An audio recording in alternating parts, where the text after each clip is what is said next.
하나님 말씀 보겠습니다. 하나님 말씀은 사사기입니다. 구약성경 사사기.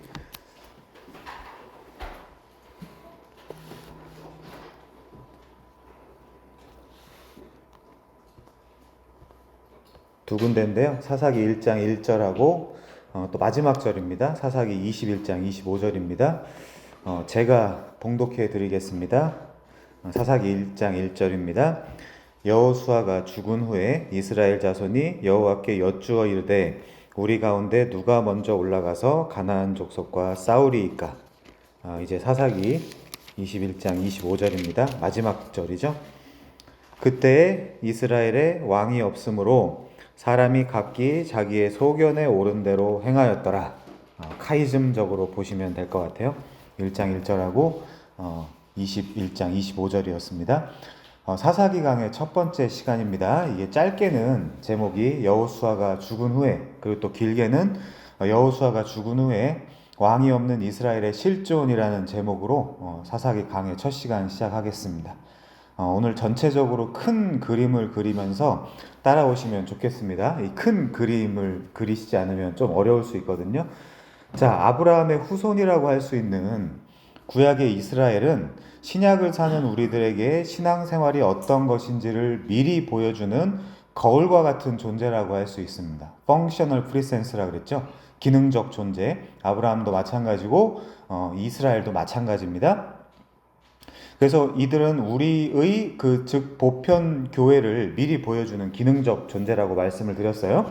그래서 신약 시대를 살고 있는 우리들에게 구약의 스토리가 그래서 의미가 있는 것이거든요. 그래서 특별히 구약에 우리의 구원과 삶과 인생이 이 이스라엘 족속을 통해서 분명히 미리 보여졌다는 것입니다. 그걸 우리가 이제 읽어낼 수 있어야 되겠죠? 자, 성경은 창세기부터 시작하는데 사실 창세기 안에 성경 전체가 다 들어가 있다고 해도 과언이 아닙니다. 압축적으로 창세기 안에 보면 모든 것이 다 들어가 있어요. 특별히 창세기의 족장사는 아브라함으로 시작해서 요셉이 죽는 걸로 끝이 나죠. 이 족장사에서 우리가 앞으로 살펴볼 사사기로 연결되는 가장 중요한 연결고리 중 하나가 뭐냐면 요셉의 해골이에요. 그래서 우리가 이 창세기에서 그 여호수아나 사사기로 넘어갈 때 요셉의 해골 이야기를 분명히 알아야 되거든요. 자, 같이 보겠습니다. 창세기 50장 24절부터 25절입니다. 창세기 50장 24절부터 25절에 보시면 이게 창세기 마지막이거든요. 요셉의 그의 형제들에게 나는 죽을 것이나 하나님이 당신들을 돌보시고, 이 당신들이 누굴까요? 이스라엘 12지파가 이렇게 되는 것이죠. 당신들을 이 땅에서 인도하여 내사 아브라함과 이삭과 야곱에게 맹세하신 땅에 이르게 하시리라. 거기가 가나안 땅이에요. 사사기의 지리적 배경이 되는 요셉이 또 이스라엘 자손에게 맹세시켜 이르기를 하나님이 반드시 당신들을 돌보시리니, 당신들은 해야 할 일이 꼭 있는데 그것이 뭐냐면 여기서 내 해골을 메고 올라가겠다 하라 하였더라. 창세기 마지막에 요셉의 해골로 끝나거든요. 쉽게 말해서 예수 그리스도의 모형으로서의 요셉은 자신의 유골, 자신의 해골을 가지고 홍해를 건너 가나안 땅에 가라고 지금 말하고 있는 것입니다. 여러분 그림을 잘 그리시면서 따라오셔야 돼요. 저는 지금 사사기의 지리적 배경이 되는 가나안 땅, 약속의 땅에서 말씀을 드리고 있는 것입니다. 그래서 결과적으로 이 요셉의 해골은 그리스도의 죽음을 상징하는 모형으로서 반드시 이스라엘은 이 요셉의 해골을 가지고 홍해를 건너 가나안 땅으로 갔어야 됐어요. 그때 해골이 없으면 못 건너는 거예요. 이 요셉의 죽음, 그리고 이 요셉의 해골이 아니고서는 가나안 땅에 갈 수가 없는 겁니다. 그리고 첫 유월절을 지키는 날, 그날을 출애굽기 12장 17절 보시겠어요? 그날 보면 에쨘 욤이라고 해가지고 그날을 뼈의 날이라고 되어 있어요. 한글 성경에는 이 날은 이렇게 되어 있지만 원문으로 보면 에쨘 욤 이렇게 되어 있어서 뼈의 날이다라고 이야기할 정도로 아주 중요한 날입니다. 뼈의 날, 유골의 날이죠. 그날이. 출애굽기 13장 19절에 가보면 또 이렇게 되어 있습니다. 모세가 요셉의 유골을 가졌으니 이는 요셉이 이스라엘 자손으로 단단히 맹세하여 이르기를 하나님이 반드시 너희를 찾아오시리니 너희는 내 유골을 가지고 여기서 나가라 하였음이라. 그러면서 14장으로 넘어가는데 14장이 무슨 사건이죠? 홍해를 건너는 사건이에요. 이거 없으면 홍해 못 건넌다. 우리는 이제 그 홍해 건너는 것만 그동안 이제 배워왔지만 홍해를 건너서 가나안 땅에 들어가는 절대 조건이 요셉의 유골, 요셉의 죽음이라고 이렇게 되어 있습니다. 그래서 이제 홍해를 건너서 광야를 거쳐 결국 가나안 땅으로 이스라엘이 이동을 해서 여호수아의 그런 사건들이 있고 그 다음에 사사기 사건이 있는 거거든요. 성경의 문맥이. 자, 결국 가나안 땅, 약속의 땅으로 건너가는 가장 중요한 조건 중 하나가 요셉의 죽음이었고, 이걸 여러분들이 신약으로 연결할 수 있어야 되겠죠? 그 죽음을 가지고 홍해를 건너가라고 한 것이며, 그날을 직역하면 뼈의 날이다, 이제 유골의 날이다, 이렇게까지 말씀을 하는 것입니다. 그것이 이제 예수의 갈보리 사건. 그 이제 헬라어로 하고 라틴어로 하면 갈보리, 골고다 이제 이렇게 되는 거거든요.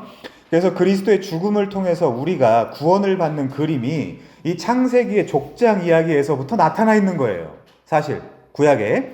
그래서 훗날 약속의 땅 가나안에 입성하는 여호수아까지 초기 이스라엘의 역사적 흐름을 통해 우리는 분명히 인식할 수 있는 것이 뭐냐면, 구약은 메시아 예수 그리스도를 통해 구원 사건을 설명해 주고 있는 책이구나 라는 걸 볼 수 있습니다. 자, 이 모든 것은 하나님이 이스라엘의 초대 조상이라고 할 수 있는 아브라함부터 이삭, 야곱에 이르기까지 이들에게 주셨던 그 언약을 기반해서 이 일들이 생기는 것인데, 하나님은 이스라엘의 이 세 족장들에게 뭘 주시겠다고 약속하셨죠? 자손과 땅을 주실 것을 약속하셨고, 궁극적으로는 그 땅을 모세 이후에 여호수아를 통해서 성취되어 갔고, 그래서 우리가 여호수아를 먼저 배워야 되는데 일단 사사기를 하고 나중에 여호수아를 하겠습니다. 또 자손은 아브라함, 이삭으로부터 훗날 다윗을 거쳐 예수 그리스도로 이 약속이 성취돼요. 땅은 여호수아 때부터 성취돼서 가나안, 그리고 다윗이 나중에 헤브론을 먹잖아요. 그러면서 이제 땅이 다 성취되고 예수 그리스도를 통해서 그 씨가 성취되는 것입니다. 그게 갈라디아서 3장 16절에 가면 있어요. 자, 어쨌거나 그래서 자손과 땅, 열방을 주겠다, 임마누엘 너와 함께 하겠다라고 약속하신 하나님의 아브라함을 향한 약속이 모두 성취되어 가는 것이 성경입니다. 그러니까 별로 어려운 게 아니에요. 선으로 보면. 자, 그래서 아브라함과 이삭과 야곱을 통해서 이스라엘의 12지파가 생겨났고, 그 12지파가 여호수아의 인도로 가나안의 터를 잡고 크고 작은 여러 전쟁을 통해서 하나님이 약속하신 땅을 점령해 나가는 이야기가 우리한테 주어져 있어요. 그리고 바로 오늘부터 기회가 닿는 대로 살펴볼 사사기가 주어져 있는 것이죠. 근데 제가 왜 첫 절과 마지막 절을 읽었을까 여러분 한번 상상해 보십시오. 자, 사사기도 마지막으로 마찬가지로 여호수아 시대에 아직 다 정돈하지 못했던 이 가나안 땅을 점령해가는 과정에서 발생한 이스라엘의 엽기적이고 패역한 이야기들을 담고 있습니다. 근데 그 이야기가 우리 이야기예요. 결국 진짜 가나안까지 가기 위한 그 길에 우리가 어떻게 살고 있는가를 보여주는 게 이제 사사기라고 이야기할 수 있습니다. 자, 사사기는 구조적으로 여호수아 바로 다음의 성경이에요. 그렇죠? 그리고 룻기 바로 앞의 성경입니다. 이 말은 사사기는 여호수아 그리고 룻기와 깊이 연관되어 있다라는 뜻이에요. 그림 잘 그려보십시오.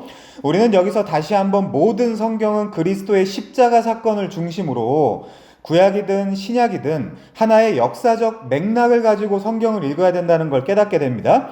자, 사사기는 분명 우선은 앞뒤 근접 성경인 여호수아와 룻기의 역사적 맥락을 잘 고려해야 되고, 나아가서는 모든 성경 전체 메시지를 고려해서 접근해야 돼요.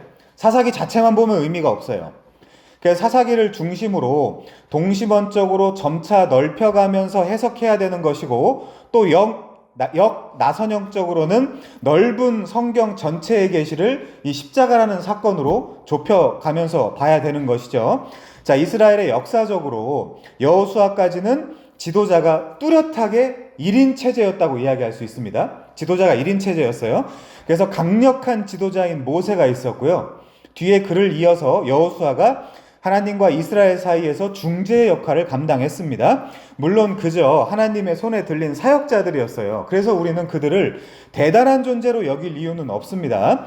우리는 모든 영광과 찬송은 하나님께 돌려야 되는 사람들이죠. 이 사람들에게 돌리는 사람들이 아닙니다. 자, 그래서 이 하나님의 섭리로 이스라엘이 애굽에서 탈출한 후에 요단 동편까지는 모세가 하나님의 손에 들려 지도자의 역할을 했고요. 요단 서편인 가나안 땅을 정복해 나갈 때까지는 또 여호수아를 통해서 정복을 해 나가는 것이죠. 자, 그러면 사사기는 이런 역사적인 맥락을 충분히 고려해서 읽어야 하는 뚜렷한 증거가 1절에 있습니다. 제가 왜 자꾸 이런 이야기를 하는지 1절에 보면 1절이 어떻게 시작하고 있죠? 오늘 제목이기도 한데 다른 내용은 차치하더라도 그건 다음 주에 다뤄야 될 것 같아요. 오늘은 개관이니까 1절에 어떻게 되어 있습니까, 여러분? 여호수아가 죽은 후에 이렇게 되어 있어요. 그럼 여호수아랑 당연히 연결해서 읽어야 되죠, 사사기를. 왜 여호수아가 죽은 후에라고 시작을 할까요? 자, 우선 사사기의 첫 시작부터 분명 여호수아가 죽은 후에라고 시작을 하고 있는데 이 말은 여호수아의 이야기를 고려해서 사사기를 읽어야 된다라는 이야기입니다. 그럼 갑자기 궁금해지지 않습니까? 저는 이 말을 볼 때마다 제일 먼저 궁금했던 게 사사기의 마지막은 어떻게 끝날까가 되게 궁금했거든요. 그러면서 오늘 설교를 준비한 것인데, 자, 사사기의 마지막 절을 봅니다. 사사기 21장 25절. 그때에 이스라엘에 왕이 없으므로 사람이 각기 자기의 소견에 오른 대로 행하였더라. 합치면 어떻게 돼요? 여호수아가 죽은 후에 왕이 없어져서 이스라엘이 각기 소견에 오른 대로 살았더라라는 것을 이야기하는 것입니다. 자, 그러면 앞뒤 카이즘 구조를 한번 생각해 봅시다. 히브리인들처럼. 그럼 우리가 무슨 결론을 지을 수 있을까요? 사사기는 강력한 1인 지도자 체제가 끝났다는 표현인 여호수아가 죽은 후에로 시작을 하고 그때 이스라엘에 왕이 없었기 때문에 사람이 각기 자기의 소견에 오른 대로 행했다라고 끝난다면, 서론과 결론이 그렇게 된다면 논리적으로 이 서론과 결론 사이의 본론은 어떤 내용을 다룰 것 같아요, 여러분? 사사기의 본론 내용이 무엇일 것 같습니까? 사사기는 결국 그들을 지키고 책임질 왕을 절실히 필요로 하는 이스라엘의 실존을 다룬 책이에요.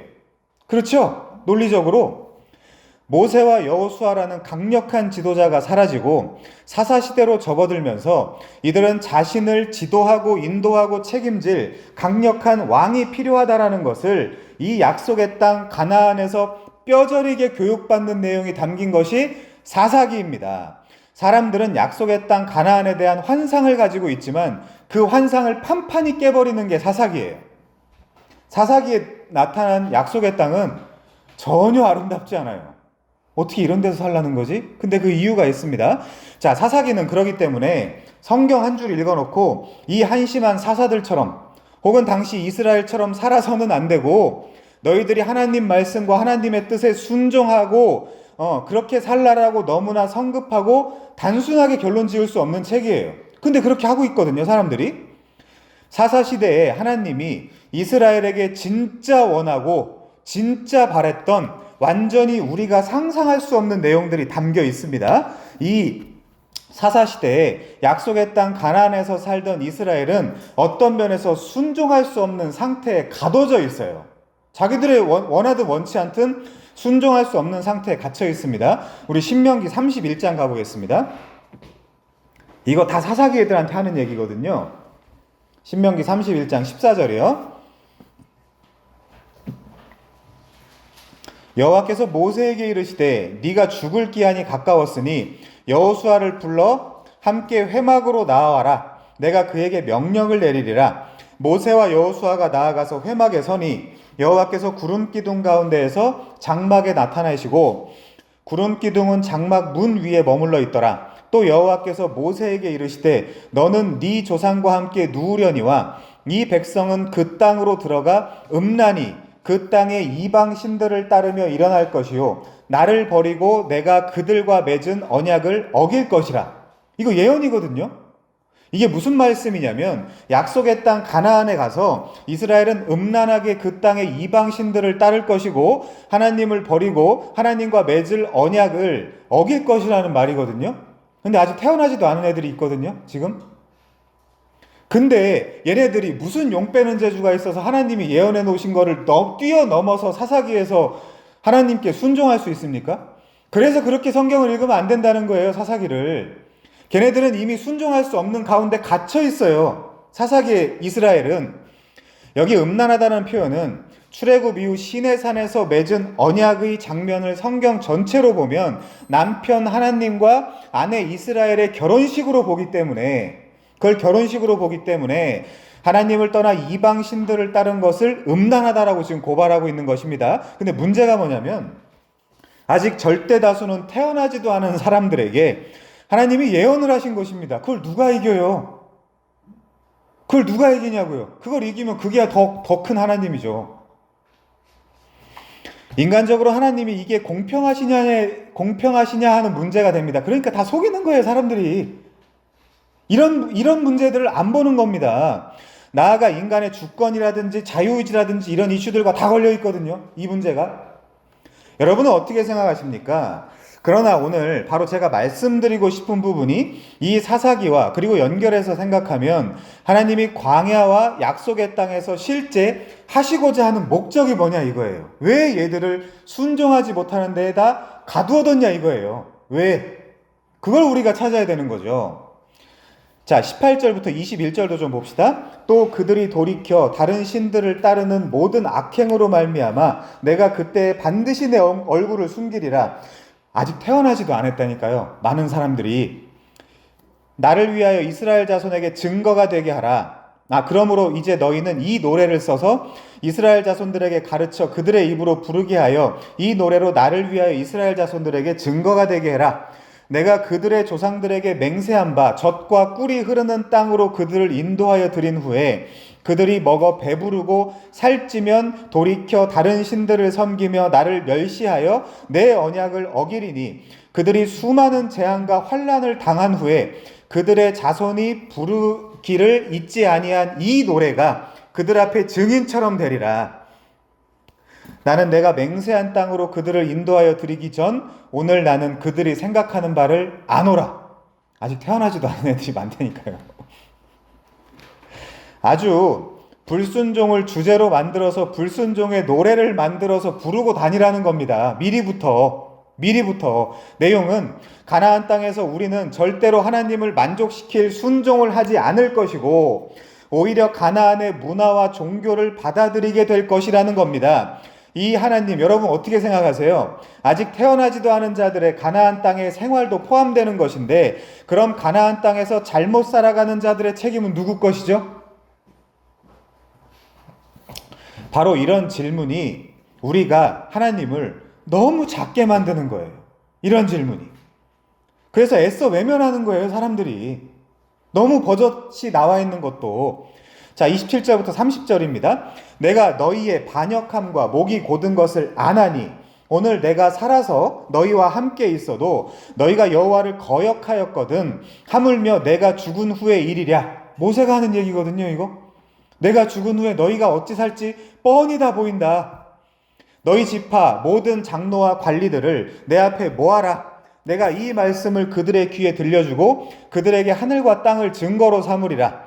내가 알거니와 내가 죽은 후에 너희가 스스로 부패하여 내가 너희에게 명령한 길을 떠나 여호와의 목전에 악을 행하여 너희 손으로 하는 일로 그를 경노하게 함으로 너희가 후일에 재앙을 당하리라 하니라. 그리고 모세가 이스라엘 총회에 이 노래의 말씀을 끝까지 읽어 들리니라. 아직 안 태어난 애들에게. 여러분 아주 인간적으로 생각하면 하나님이 인간을 불순종의 상태로 막아두는 것 같은 느낌을 받습니다. 여러분 깊이 생각할 수 있는 분들은 지금 갈라디아서의 몽학선생이라든지 이런 것들이 떠올라야 돼요. 율법은 그 가나안 땅에 살고 있는 사람들한테 지키라고 준 거지 우리한테 지키라고 준 게 아니에요. 그럼 왜 그렇게 하셨을까요? 하나님이. 자, 로마서 11장 32절에 가면 하나님은 이런 분이십니다. 로마서 11장 32절. 하나님이 모든 사람을 순종하지 아니하는 데 가두어 두심은 모든 사람에게 긍휼을 베풀려 하심이로다. 그럼 이 불순종의 책임 누구 거예요? 여러분 우리 한번 깊게 한번 생각해 보자니까요. 자, 이것이 바로 사사기의 가장 큰 이슈 중에 하나예요. 사사기는 그리고 성경은 우리가 너무나 쉽고 단순하게 생각하는 것처럼 패역한 이스라엘처럼 멍청이같이 하나님의 말씀을 어기며 살지 말고 순종하는 삶을 살자라고 단순하게 적용할 수 없는 성경이에요. 그건 너무나 단순한 거예요.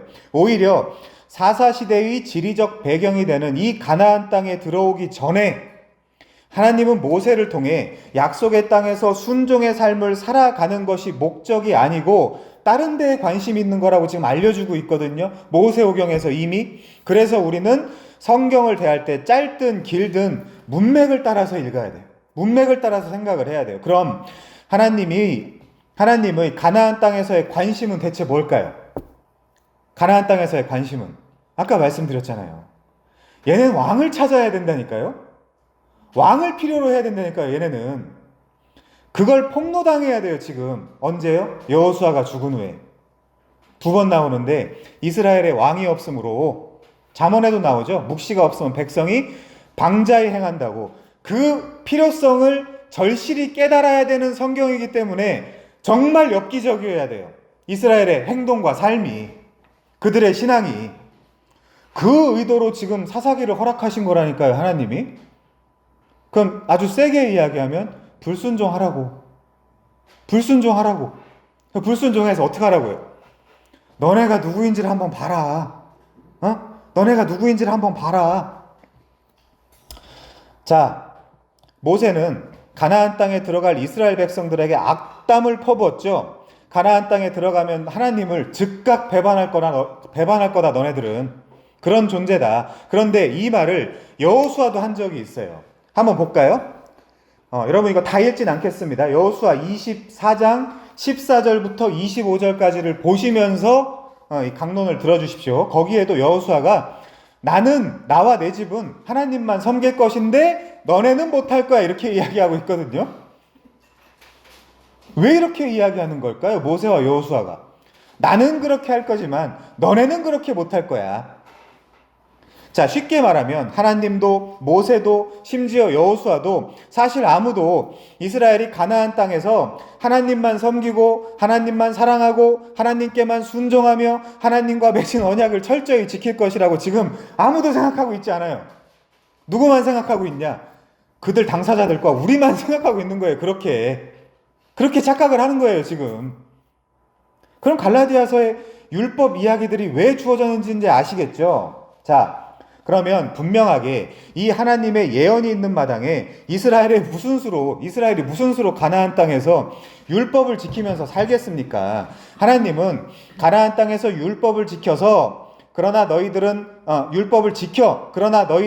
못 지킬 것이고 안 지킬 것이야. 이 두 가지 말씀을 다 동시에 하시거든요. 그러면 무슨 수로 이스라엘이 가나안 땅에서 율법을 지키면서 살 수 있냔 말이죠. 그러니까 사사기의 목적을 다르게 봐야 돼요. 사사기의 기록 목적을. 그러니까 사람들이 사사기에서 윤리 도덕적인 교훈을 이끌어내는 것, 말하자면 이 백성들은 이렇게 했고 이 사사들은 이런 실수를 했고 이런 잘한 게 있고 이런 못한 게 있으니까 우리는 그렇게 하지 맙시다라고 적용하는 건 옳지 않다는 거예요. 자, 안 된다고 한 성경에서 그런 원리를 도출해서 교인들에게 가스라이팅하는 것은 잘못된 적용 아니겠습니까? 안 된다고 하나님이 안 된다고 모세를 시켜서 노래를 부르고 다닌다고 이미 이스라엘 백성들에게 사사시대 때 어떻게 살지를 이미 다 보고 시킨 것들을 어떻게 얘네들이 뛰어넘어 하나님의 말씀을 지키면서 살 수 있겠냐고요. 이거 여러분 내 삶에 잘 적용해서 생각하셔야 됩니다. 여러분 잘 따라오고 계십니까? 자, 신명기 31장 이후에는 여호수아가 있고요. 그리고 사사기가 있고요. 룻기가 있어요. 제가 왜 룻기까지 연결을 할까요? 의도가 있어요, 이 설교에는. 그리고 그게 성경의 의도예요. 그런데 전지전능한 하나님이 사사시대가 되기도 전인 모세시대에 가나안 땅에 들어가서 이들은 나를 배반할 것이라고 예언을 하셨기 때문에 그것을 뛰어넘어서 룻기까지 그리고 사무엘서까지 그렇게 살 수 있는 자는 없어요. 그러면 지금 하나님이 어떤 목적으로 드라이브 인 하시는지를 우리가 봐야 돼요. 왕이 있어야 되겠구나. 자, 흔히 우리가 착각하는 게 있습니다. 이게 신앙생활을 하면서 아주 심각한 착각이거든요. 예수를 믿고 신앙생활을 하면서 그 신앙생활의 근본을 내가 잡고 내가 십계명이나 율법 이런 것들을 지키면서 사는 것을 신앙생활이라고 착각을 하는 거예요, 사람들이. 그러면서 말씀 지켜야 된다, 말씀 지켜야 된다 말은 하지만 이 말씀을 외웁니까? 외워야 지킬 수 있잖아요. 외우지도 못하는데 우리가 어떻게 지킵니까? 그러니까 다 허공에 붕붕 떠다니는 이야기들만 하고 있는 거예요, 사실. 오히려 그게 더 추상적인 이야기라니까요. 그렇지만 지금 여호수아, 사사기, 룻기, 사무엘서로 이어지는 이 초기 이스라엘의 역사서는 왕이 필요하다, 이들에게는. 그 이야기를 하고 있는 겁니다, 여러분. 자, 그래서 이 사사기는 다시 말씀드리지만 펑셔널 프리센스, 즉 이스라엘의 행위, 이스라엘의 삶, 이스라엘의 역사를 통해서 봐야 되는 내 모습이어야 된단 말이죠. 그래서 이 사사기를 제대로 읽을 줄 알게 되면 사실 고통 가운데서 나를 바라볼 줄 알아야 돼요. 그것이 애통하는 자고 온유한 자거든요. 마태복음 5장에 나오는 사사기 처음부터 끝까지 내 모습이 그려져 있어요. 그래서 사사기를 읽으면서 하나님 앞에 순종할 수 없는 나의 작고 연약한 모습을 자꾸 보게 돼요. 하나님이 의도하신 것이 바로 그것입니다. 그래서 사사기는 더 열심히 하고 더 잘하고 더 최선을 다해서 하나님 앞에 살아가라고 말하는 성경이 아니고 철저하고 뼈저리게 자신의 모습을 폭로당하고 들키라는 것입니다. 그럼 어떻게 될까요? 우리도 내가 왕이 없기 때문에 지금 내 소견에 오른 대로 살고 있구나, 그렇게 되는 거죠. 그래야 왕이 필요한 상태를 절감하는 거죠. 그래서 왕이 필요한 거예요. 말하자면 사도행전에 발을 동동 구르며 형제들아 우리가 어찌할꼬와 같은 거예요. 사실 성경은 그 얘기하는 거거든요. 구약도. 사실 형제들아 우리가 어떡할꼬. 그러면서 그 다음에 뭐라고 이야기하는 거예요. 그 스토리도 결국에 왕을 받고 왕을 믿으라는 거 아닙니까? 자꾸만 종교인들은 이 말씀을 내가 지키고 내가 순종해서 내가 하나님 앞에 착한 모습으로 살아가려고 하는 것을 우리가 신앙생활이라고 정의하고 싶어 한단 말이에요. 기독교는 근데 그 왕을, 그 메시아를 내가 받는 거지 본받는 게 아니에요. 여러분 이 말 이해하셨어요? 그 왕을 본받는 종교가 아니에요. 그 왕을 받는 거예요. 그냥 진리는. 그 왕을 받으면 나도 변해요. 오히려 성경은 진리는 그와 반대의 이야기를 하고 있죠. 완전히 반대의 이야기를 하고 있습니다. 성도가 거시적으로 인생의 목적이 하나님의 뜻대로 살며 하나님께 순종하며 살아야 되겠다라고 생각하는 것은 분명히 옳아요. 우리는 원래 하나님께 순종하는 자로 만들어지고 지어졌기 때문에 내가 항상 하나님의 뜻대로 살아야 되고 하나님의 뜻대로 순종해야 되겠다라고 하는 우리의 지향성, 우리의 방향, 목표, 목적을 그쪽으로 두는 건 맞아요. 그렇게 거시적으로 해야죠. 그러나 오늘 우리가 살펴보는 것은 어떤 시대냐면 분명 사사시대예요. 사사시대. 사사기 안에 있는 사람들이 말로는 그렇게 못하고 인식으로는 그렇게 아직 못하고 있을지라도 내가 왕이 필요하구나, 왕이 나한테 와야 되겠구나라고 내면에서 이야기하는 그 내면의 소리를 들어야 돼요. 그리고 나도 그 내면의 소리를 들어야 돼요. 결과적으로 이 사사기에서 왕이 없으므로 백성이 자기 소견에 옳은 대로 살았다라는 그 한 줄 평과 그리고 룻기 전체에서 결국 말하고자 하는 것이 뭐였어요? 룻기가 4장인데 룻기 4장 마지막에 또 뭐가 있었습니까? 사실 다윗이 와야 된다는 거 아니에요. 룻기도 마태복음의 1장의 족보가 그대로 나오고 있잖아요. 물론 다윗 시대로 넘어가면 다윗이 또 끝이 아니죠. 다윗도 주님이라고 부른 나의 주 옆에 계신 주님인 혈통으로는 다윗의 휘오스 아들, 다윗의 씨 제라, 그 다윗의 후손, 다윗의 그 아들, 그 다윗의 후손인 예수 그리스도가 와야 된다는 것을 지금 사사기 때부터 알려주는 거예요, 여러분. 사사기 때부터. 이것이 바로 사사기의 기록 목적입니다. 그래서 순종하지 못한 데 가두어진 거예요, 지금. 그걸 누가 용 빼는 재주가 있어서 거기서 순종을 하냐고요. 그냥 그런 식으로 적용하면 안 된다니까요, 성경을. 자, 말 바꿔봅시다. 이스라엘이 철저히 순종했다고 칩시다. 말이 안 되지만. 그럼 예수님이 못 오시잖아요. 창세전부터 언약이 돼 있는 예수님이 못 오시잖아요. 이스라엘 철저히 순종을 했다라고 치면.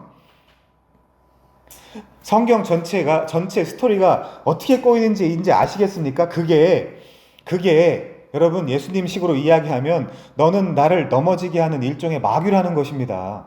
시몬에게 이야기한 그 시몬이 바로 2절에 나오는, 다음 주에 이야기하겠지만 시므온이거든요. 시몬이. 왜 유다가 시므온만 데리고 갔겠어요? 그런 이야기들을 우리가 지금부터 하나하나씩 살펴봐야 된다니까요. 시므온, 한글에는 시몬 시몬 이렇게 되어 있으니까 사람들이, 그런데 그게 아니에요, 여러분. 자, 그래서 여호수아, 사사기, 룻기가 사실상 하나로 연결되어 있으니까, 그러므로 사사기를 읽으면서 내가 착하게 살아야지, 율법을 지키면서 살아야지, 전혀 잘못된 적용을 하고 있는 거거든요. 하나님이 원하지도 않는, 하나님은 지금 가두어도 않는데, 오히려 그래서 내가 가지고 있어야 하는 하나님의 말씀을 순종하고 하나님의 뜻대로 살아야 되는 그 지향성이, 내가 가지고 있는 그 올바른 지향성이 어떻게 해요? 결국에는 나를 옥죄해 온다니까요. 아, 내가 그렇게 못 살고 있구나, 난 그렇게 연약하고 부족한 존재구나. 그게 맞아요, 사사기의 적용에는. 사사기의 적용에는. 자, 지향성은 맞지만 그대로 살지 못함으로 다른 방법을 찾게 되어 있거든요. 이것이 어떤 면에서 율법의 기록 목적이지 않습니까? 그래서 날 바라보게 하는 것, 내 수준을 폭로하는 거예요. 그러면 어떻게 하냔 말이죠? 어차피 못 지킬 율법, 그리고 안 지킬 율법 이라고 이야기하면 사람들은 또 이거 듣고 반발합니다. 아이, 그래도 하나님 말씀 지켜야죠. 아이고, 그래도 율법을 지켜야죠. 그런 사람들이랑은 대화가 안 돼요. 지금 이렇게 설명을 해줘도 못 알아들으면 대화가 안 돼요. 왜냐하면 어차피 이걸 순차적으로 알려줘도 인정하지 않으려고 하는 걸 어떻게 합니까? 갈라디아서 3장 24절에 가면, 그래서 율법이 우리를 그리스도에게로, 여기서 우리는 누구예요? 베드로랑 바울이라 그랬죠. 유대인. 율법이 우리를 그리스도에게로 인도하는 몽학선생이 된다 그러죠. 이스라엘에게. 그리고 바로 우리가 믿음으로 말미암아 의롭다함을 얻게 하려 함이라, 이렇게 나온단 말이에요. 자, 그럼 깊이 생각해 봅시다. 율법을 언제 어디서 지키라고 주신 거죠? 여호수아, 사사기 시대에 지키라고 주신 거죠. 그 당시 사람들에게, 가나안 땅에 있는 사람들에게.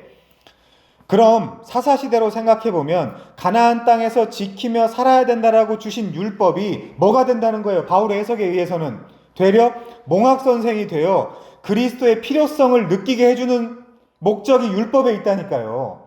이렇게 성경은 여호수아나 사사기나 룻기나 다 똑같은 이야기를 하고 있어요. 너네 왕이 누구야? 너네 왕이 누구야? 이거 물어보고 있다니까요. 그래서 그 왕이 누구죠? 룻기, 사무엘에서 1차적으로 다윗이고, 다윗 뒤에 주 예수 그리스도잖아요. 그래서 갈라디아서에 배웠던 것처럼 이 이스라엘 민족들의 죄성을 분명히 폭로시키고 죄성을 드러내고 얘네한테 진짜 필요한 게 뭔지를 보여주는 성경이 사사기입니다. 그리고 출애굽 당시에 주셨던 율법은 분명 사사시대의 지리적 배경인 가나안 땅에서 지키라고 준 거예요. 나아가 이 율법을 너희는 지킬 수 없다는 분명히 못 박힌 예언이 있으며 노래, 그 안에 가두어진 사람들을 사사기 기자는 결국 이들에게 왕이 없기 때문에 이들이 이렇게 산 것 아니냐라고 이야기를 하면서 슬그머니 왕 이야기를 꺼내는 거예요. 왕 이야기를. 그러면서 룻기, 사무엘에서 이렇게 넘어가는 거죠. 자, 룻기 한번 봅시다. 4장 18절이요.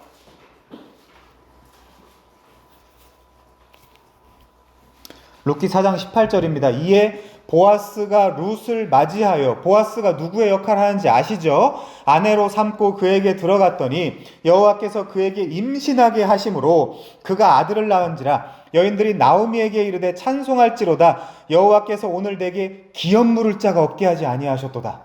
기업 물을 자. 나오미가 사실 그 가나안 땅에 살다가 율법을 이스라엘이 안 지켜서 가난해져서 모압으로 도망간 여자 아니에요.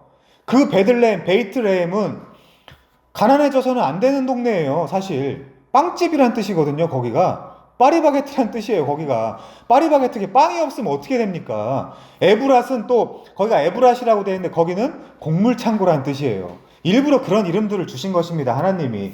근데 가난해졌다는 것은 이들이 말씀대로 살지 않았다. 그러면서 계속해서 뭘로 흘러가고 있어요, 지금? 왕의 필요성. 자, 그러면서 다 읽지 않을게요. 그냥 여러분 보십시오. 자, 그럼 23절부터 봅시다. 베레스의 계보, 베레스는 헤스론, 헤스론은 람은 아비나답, 아비나답은 나손, 나손은 살몬, 살몬은 보아스, 보아스는 오벳, 오벳은 이새를 낳고 이새는 다윗을 낳았더라. 점점 지금 드라이브인이 어떻게 가고 있는지 아시겠죠? 예수에게로 흘러가고 있다니까요, 성경이. 그걸 읽어야 돼요, 구약에서. 구약에서 그걸 읽어야 돼요.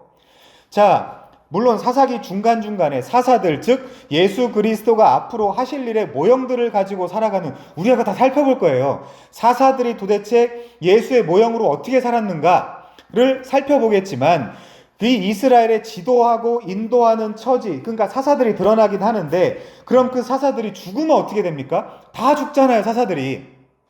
그 사사가 죽으면 이스라엘은 또 망하는 거예요. 그리고 또 범죄하고 또 고통당하고 또 회개하고 또 다른 사사에게 구원받고, 그 사사가 죽으면 또 범죄하고 또 고통당하고 또 회개하고, 이 사이클의 반복이 사사기이거든요. 근데 사사 정도가 아닌 우리의 영원한 왕 예수 그리스도가 죽습니까? 안 죽잖아요. 그러니까 그 왕의 날개 그늘 아래에 있으면 우린 영원히 평화예요. 영원한 샬롬. 그 이야기 하는 거예요, 지금 사사기가. 자, 하나님께서 이스라엘 백성들을 선택하신 것은 결국에 그들에게 하나님의 용서와 하나님의 긍휼과 하나님의 은혜를 경험하게 해주기 위한 것입니다. 그래서 그들을 은혜의 공동체로 만드는 거지, 행위의 공동체, 율법의 공동체, 의무의 공동체, 책임의 공동체로 만드는 게 아니에요. 그러니까 서로 목적이 다른 데 있어요, 지금. 사람들이 보는 목적과 하나님의 목적이. 하나님은 왕을 주려고 그런단 말이죠. 그게 하나님의 궁극적인 목적이에요. 은혜의 나라. 그러니까 즉 이 은혜의 나라는, 은혜를 모르는 사람들은 못 들어와요. 가나안 땅은 그 언약이 성취되고 있지 않으면 어떻게 하죠? 토해낸다니까요. 너 나가, 이 땅에서. 그래서 나중에 바벨론으로 포로로 끌려가는 거예요. 이스라엘의 역사가. 그 은혜의 나라를 상징적으로 보여주는 곳이 어디냐? 거기가 약속의 땅 가나안이란 말이죠. 가나안, 그럼 가나안에서 어떻게 살아야 되는지가 나타나야 돼요. 그 얘기를 오늘 할 겁니다. 자, 그래서 성경은 이 가나안 땅은 애굽의 땅과 구조적으로 다르다는 이야기를 하고 있어요. 신명기 11장 가보겠습니다. 신명기 11장 10절. 네가 들어가서 차지하려고 하는 땅은 네가 나온 애굽 땅과 같지 아니하니, 이 말씀을 하는 이유가 있을 거 아니에요. 애굽 땅과 가나안 땅은 다르다. 거기 애굽 땅에서는 너희가 파종한 후에 발로 물대기를 채소밭에 댐과 같이 하였거니와. 발로 물댔으니까 물을 얼마나 대기가 쉬웠습니까? 발로 이렇게 끄적거리면 물이 왔다는 거예요. 애굽의 그 나일강의 물이. 그래서 농사짓기가 쉬웠는데, 너희가 건너가서 차지할 땅은 거기는 다 산과 골짜기가 있어서 하늘에서 내리는 비를 흡수하는 땅이래요. 아니, 젖과 꿀이 흐르는 땅이라며요. 속았다니까 지금. 그래서 그거 속아가지고 그 땅 가면 잘 먹고 잘 살 줄 알았는데, 가보니까 비가 내려도 다 흡수해버리는 땅이고 산이라서 다 흘러버리는 땅이었어요. 그럼 어떻게 해야 되는 거냐? 12절. 네 하나님 여호와께서 돌봐주시는 땅이라. 이 좋은 말이 아니에요. 계속 지켜보고 있는 땅이란 뜻입니다.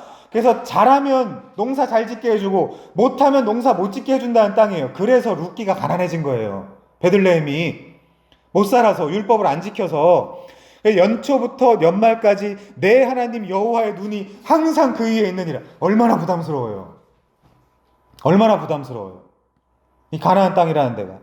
자, 애굽에서는 내가 내 힘으로 농사를 짓고 내가 내 힘으로 살아가야 되는 나라지만, 그것도 괜찮았지만, 가나안 땅에서는 하나님만 믿고 하나님만 의지하고 하나님만 신뢰하며 그의 뜻과 그의 명령을 잘 지켜야만 농사가 가능한 땅이라는 말이에요. 천수답이라 그러죠. 그러나 이들은 하나님을 믿지 않았어요. 언약과 율법도 끝내 지키지 못했어요. 물론 하나님의 예언에도 있습니다마는 결과적으로 하나님의 뜻에 합당하게 이들이 살아내지 못했기 때문에 그 약속의 땅 가나안이 이스라엘을 토해낸 거예요. 바벨론 땅 가서 살아라, 그냥. 이 땅은 좀 쉬어야 되겠다. 70년간. 그래서 가난과 기근이 왔고 전쟁과 범죄가 끊이지 않았어요. 그래서 다음 성경인 룻기의 나오미도 가난해져서 도망간 겁니다. 모압으로. 모압은 버림받은 땅이잖아요. 거기서 또 내러티브가 만들어지는 거예요. 하나님의 은혜가. 룻기에서 또. 자, 그러나 사사시대는, 즉 약속의 땅 가나안 시대는 그것이 하나님의 목적의 일부였어요. 그렇게 했어야 됐어요. 가두었어요, 일부러. 왜요? 왕. 너네 못해. 어차피 왕이 있어야 돼. 우리는. 너네는 왕이 있어야 돼. 그것이 여호와께서 모세에게 명령하신 마지막 명령이었어요. 신명기 31장. 여호와께서 모세에게 주시는 마지막 명령. 제일 중요한 명령. 자, 예레미야 2장 13절에도 이렇게 나와 있죠. 내 백성이 두 가지 악을 행하였는데 곧 그들이 생수의 근원이 되는 나를 버린 것과 그들이 가나안 땅에서 하나님을 버리지 않았다면 농사 잘 된다니까요. 스스로 웅덩이를 판 것인데 거긴 웅덩이 못 파요. 가나안 땅은 파봐야 그냥 흡수해버리는 땅이죠. 말하자면 그것은 그 물을 가두지 못할 터진 웅덩이니라 이렇게 말씀하신단 말이에요. 예레미야서에서. 그러면 뭐예요? 바로 이 가나안 땅에서 쫓겨나고 바벨론으로 바로 포로로 끌려가잖아요. 예레미야서가. 아니 이게 여러분 선으로 쭉 연결해야 돼요. 그래야 그 선 중간에 있는 사사기가 이해가 되기 때문에 오늘 개관에서는 이스라엘의 역사적인 맥락을 설명해 드리는 거예요. 지금. 자, 신명기 11장 8절부터 보면 거기 뭐라고 나와 있냐면 주리라고 맹세하신 땅이라고 나와 있어요. 그 땅이 가나안 땅입니다. 그 땅이 약속의 땅이죠. 자, 여기서 농사로 지금 설명을 하고 있는데 왜? 그게 그들의 삶이니까, 그들의 삶의 방식이고 스타일이고 패턴이니까. 그렇지만 성경에서의 농사는 또 다른 면에서 구원을 상징하는 그림이에요. 구원도 그렇게 받는 것이다. 그러면 이 농사로 표현되는 가나안 땅에서의 그 농사 행위가 뭡니까? 가나안 땅에서 이들이 다시 한번 가나안 잡족들을 흉내내면서 농사 지으려고 하는 그 농사 행위가 뭐예요? 구원받으려고 하는 인간의 노력을 상징해주고 있는 본문이라니까요. 그것들이 다. 우리가 다 살펴볼 거예요, 앞으로. 자, 아니 먹고 사는 것, 하나님이 관심 없는 건 아니지만 먹고 사는 것을 위해 성경이 쓰여진 것은 아니에요. 그것은 그냥 하나님의 자녀가 되면, 하나님의 자녀가 아니어도 다 먹고 삽니다. 그리고 특히 애굽 땅에 있는 사람들도 애굽의 삶의 패턴이 그러했더라는 뜻이고, 이 가나안에서의 삶의 패턴은 지금 뭐 어떻게 돼야 된다는 거예요? 너네는 씨를 뿌리고 하늘만 쳐다보라는 거예요. 씨를 뿌리고 하늘만 쳐다보라는 거예요. 이거 복음의 원리에서도 동일하게 적용되죠? 고린도전서에서 이야기하잖아요. 너네들은 말씀만 전해. 그 열매가 나는 건 하나님이 하시는 일이야라고 미완료로 표현하고 있잖아요. 고린도전서에서도. 그 얘기가 그 얘기거든요. 다 이게 지금. 그러면 하나님이 이른 비와 늦은 비를 때를 따라 줘가면서 너희들이 농사를 지을 수 있도록 도와주고, 그러면 그 농사가 풍성해질 거라는 의미를 담고 있어요. 얘네들이 잘한다면. 근데 못했고 계속해서 사사기는 왕을 달라, 왕을 달라 이렇게 이야기하고 있는 거예요. 근데 또 핀토가 어긋나서 사울 달라 그러잖아요, 나중에. 여러분 이거 다 한 선으로 연결해야 된다니까요, 지금. 구약을. 그래서 이 21장 25절을 복음으로 바꾸면, 사사기 21장 25절을 이제 복음으로 바꾸면 이렇게 됩니다. 그때 이스라엘에 왕이 있으므로 사람이 모두 자기 소견이 아닌 진리의 길을 걸어갔더라. 이게 나중에 결론이 돼야 돼요. 이게.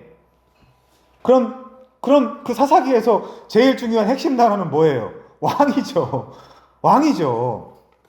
잘 살아라, 착하게 살아라가 아니지 않습니까, 여러분? 자, 그래서 애굽에서 살았던 이 백성들은 애굽에서 농사를 어떤 방식으로 지었냐면 자기가 농사를 지었어요. 자기 힘으로. 하늘을 쳐다보지 않았어요. 하나님을 바라보지 않았고 하나님을 신뢰하지 않았습니다. 하나님을 믿을 필요가 없었던 거예요. 당연한 거 아닙니까? 여러분 자기 삶에 적용하셔야 됩니다. 이거를. 애굽 사람들도 그렇고 거기 속박돼 있었던 야곱의 후손들, 아브라함의 후손들도 그렇게 살지 않았어요. 그러면 왜 거기서 이들을 뽑아냈을까요? 하나님이 가나안 땅으로, 언약의 땅으로, 은혜의 땅으로 왜 뽑아냈겠냐고요. 진짜 왕을 필요로 하고 왕을 만나고 왕을 믿는 삶이 어떤 것인지를 보여주고 가르쳐주기 위해서 애굽을 나온 것이지, 애굽보다 좀 더 행복한 삶, 윤택한 삶을 살게 하기 위해 가나안 땅에 데리고 온 게 아니에요. 그래서 우리도 훈련 기간이라는 거예요. 지금 우리도 적어도 지금은. 그래서 여러분이 인간적인 행복을 누릴 때가 아니에요. 지금 우리가 가나안에 있든 광야에 있든 훈련 기간이라니까요. 그래서 우리가 이렇게 힘든 거예요, 지금. 그래서 영접하는 자 곧 그의 이름을 믿는 자들에게 하나님의 자녀가 되는 권세를 주셨다. 이는 혈통으로나 육정으로나 사람의 뜻으로 나지 아니하고 오직 하나님께로부터 났다. 하나님이 이들을 가나안에서 애굽에서 끌어냈잖아요. 그래서 하나님에게서 난 거잖아요. 그게. 그래서 하나님이 입 애굽을 시키고 출 애굽을 다 시키잖아요. 하나님이. 아니 하나님이 다 한 거 아닙니까? 그럼 하나님께로부터 난 거죠. 그럼 왜 그렇게 했다라는 거예요? 지금 예수를 영접해서 하나님의 자녀가 되라고. 하나님의 자녀가 되면 우리가 이 일반 세상 속에서도 그렇게 살고 있는 것처럼 자녀들이 부모를 믿으면서 살아가잖아요. 그 관계를 믿음으로 다시 회복하자. 이 메시지가 사사기예요. 어렵지 않죠.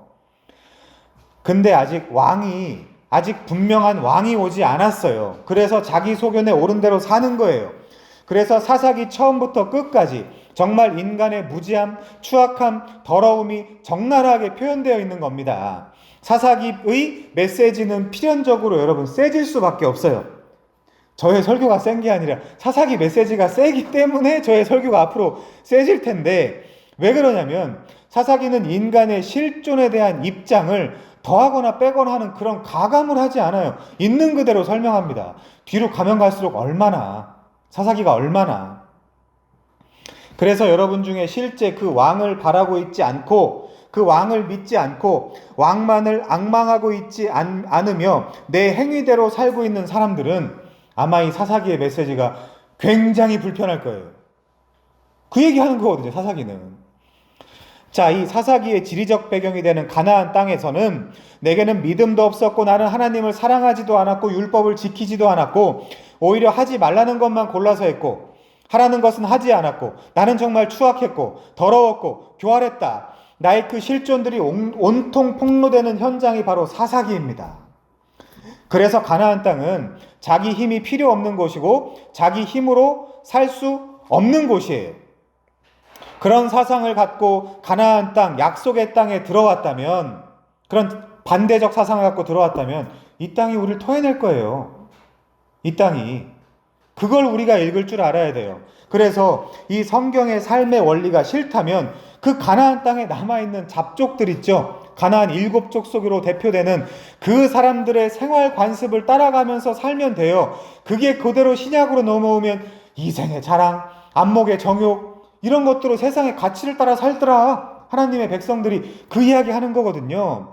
사실 지금 우리가 그렇게 살고 있다는 것이고 그 사람들 따라서 살면 어떻게 됩니까? 그 사람들 따라 살면 어떻게 돼요?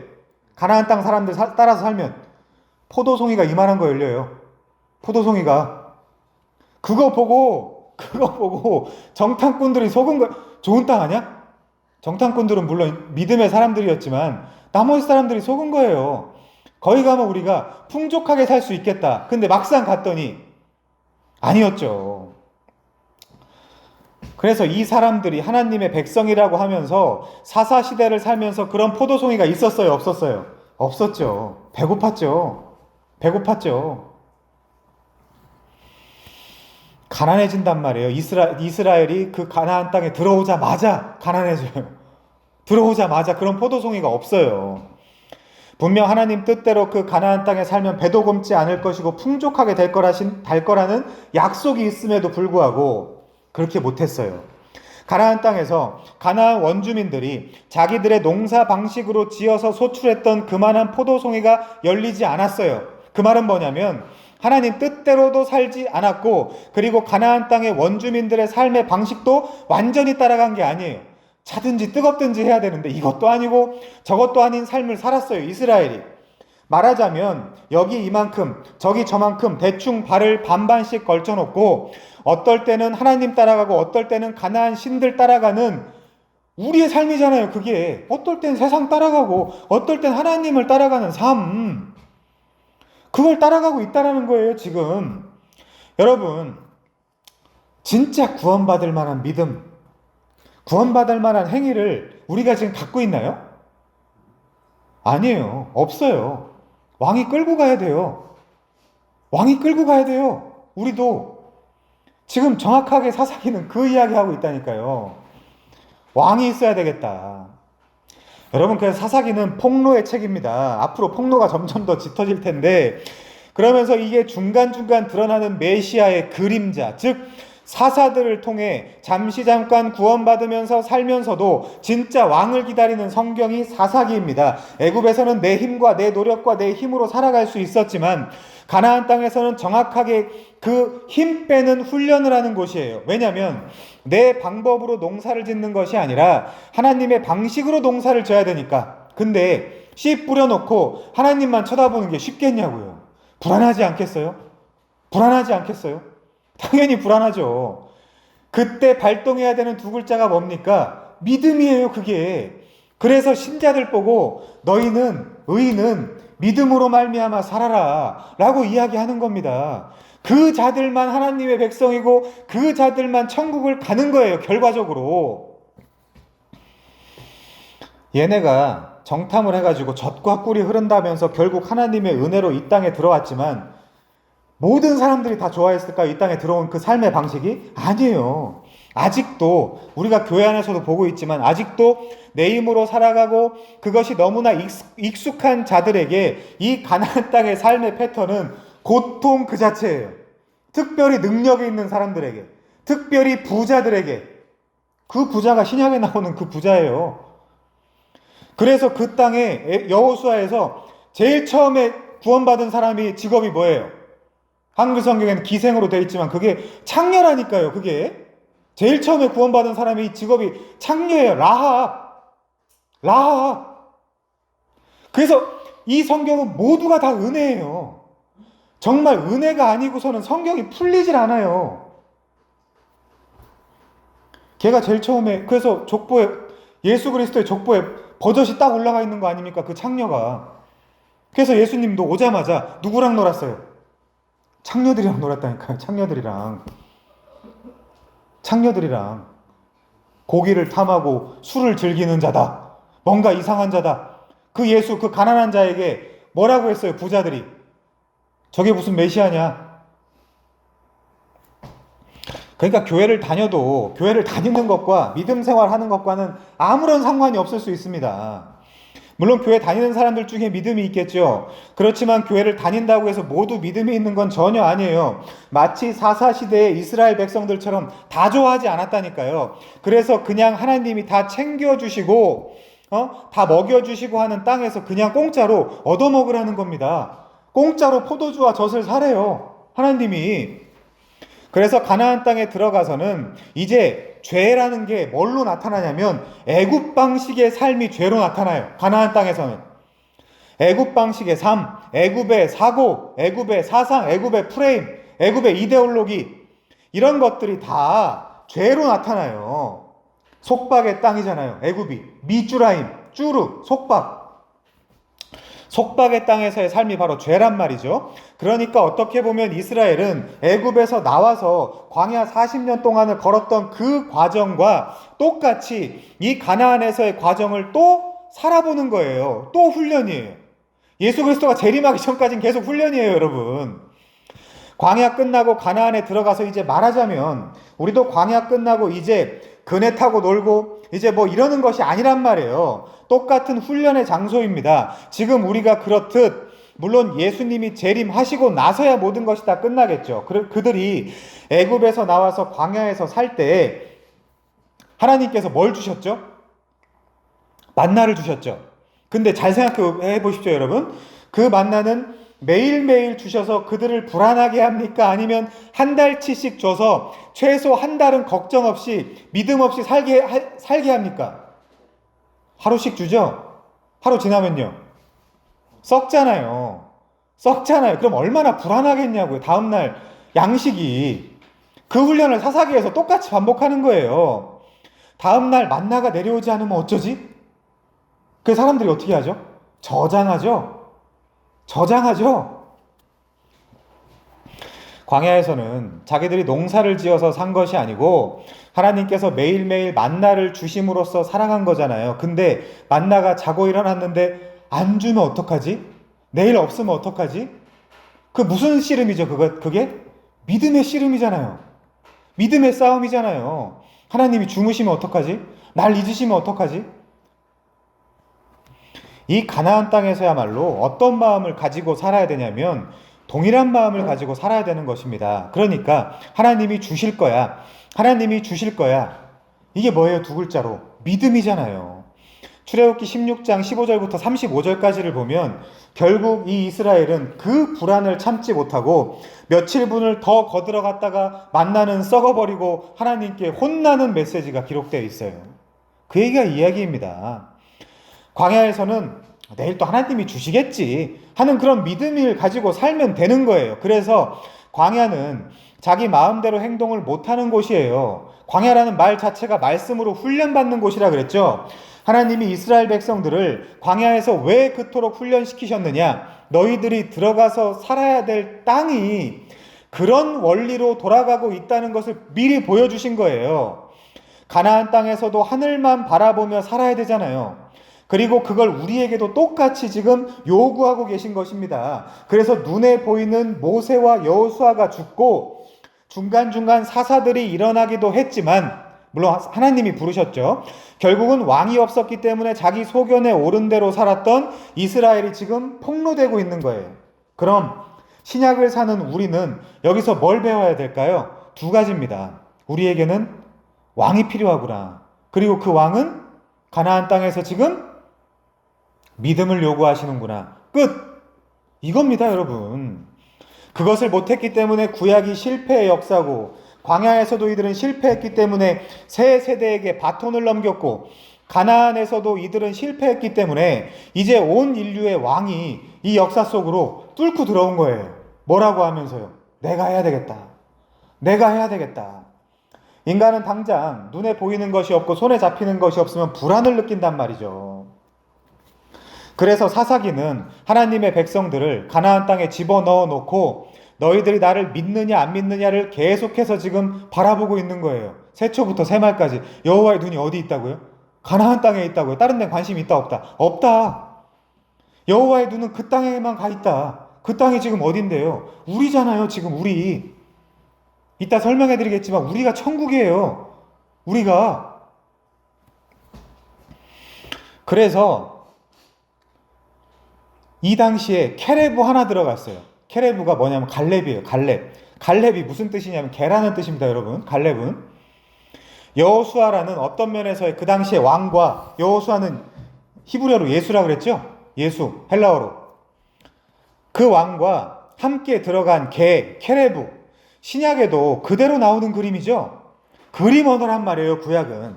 갈렙도 믿음이 있었고 신약의 개도 수로보니게 여인도 자신을 개로 소개하잖아요. 근데 예수님이 메갈레 피스티스 너 대단한 믿음이 있네 라고 말씀하시잖아요. 걔네만 가나안 땅에 들어가는 거예요. 걔네만. 그러니까 자꾸자꾸 사사기를 통해서 우리를 점검해 봐야 되는 것은 내가 왕을 앙망하고 있냐, 내가 그리고 그에 대한 믿음이 있냐를 계속해서 점검해 봐야 돼요. 이 가나안 땅에서 내가 그리고 그 믿음의 원리대로 살고 있냐.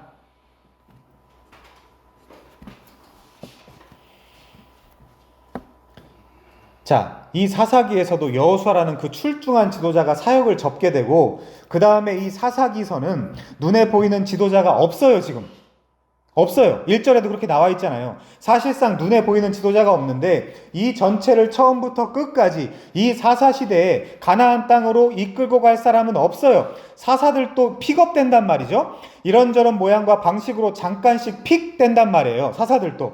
그래서 그들은 모세나 여호수아랑은 다릅니다. 이 사사기부터 그래서 왕이 없어요. 명징한 지도자가 없어요. 이제는 자기들이 모세와 여호수아를 통해서 여기까지 왔고 그 가나안 땅을 어떻게 정복해 왔는지를 이들은 다 받고 들었잖아요. 바로 직전에. 다 봤으니까 논리상 이제부터는 자기 눈앞에 여호수아가 안 보여도 그 여호수아가 앞에서 행했던 그 방식대로 내가 스스로 하면 되는 건데 그런 시대가 아니란 말이에요. 여호수아에게 하나님이 명령하셨죠. 뭐라고 그랬죠? 좌로나 우로나 치우치지 말고 율법에 천착해서 이들을 인도하라 그랬죠. 그런데 이제 그 지도자가 없어요. 독자적으로 서 있어요. 근데 그 살 능력이 안 된단 말이에요, 지금. 그래서 1절에서도 갑자기 이렇게 나와 있어요. 이스라엘 자손이 여호와께 여쭈었다 이렇게 되어 있어요. 여기 벤이 복수거든요. 그러니까 이 자손은 제라가 아닙니다. 제라면 예수여야 되죠. 그러니까 이스라엘 자손이 여호와께 그냥 단독으로 물어본 거예요. 어떻게 할까요? 라고. 그래서 신약 시대에는 여러분 이제 이 구약을 신약으로 잘 연결하셔야 됩니다. 그래서 신약 시대에는 어떻게 되는 거죠, 지금? 이 가나안에서의 생활을 충족시키기 위해서 신약에서의 그림은 어떻게 되는 겁니까? 오순절 성령이 내려오고 나서는 그 성령이 각 사람에게 임해요. 각 사람에게. 알로스, 파라클레토스, 예수와 같지만 또 다른 보혜사가 각 사람에게 임하는 거예요. 각자의 킹덤 커밍. 예? 킹덤이 뭐예요? 왕권이죠. 통치죠. 각자의 킹덤 커밍이 각자에게 임하는 거예요. 그럼 결국에 누구의 명을 들으면서 사는 거예요? 지금 우리는 왕의 명령을 들으면서 사는 거죠. 이게 이렇게 성취된다니까요, 신약은. 그래서 성령을 따라 살라라고 말씀드리는 겁니다. 제가 매주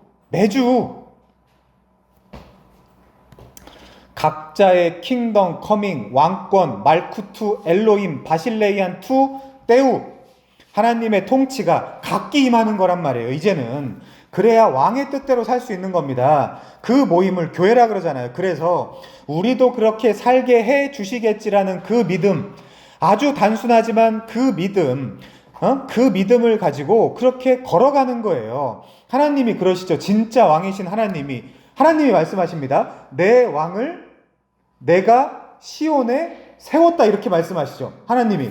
시온이 어딘데요? 예루살렘 한복판이잖아요. 지금 사사기의 초반에 어디를 먹어요? 지금 유다와 그 시므온이 예루살렘 먹잖아요.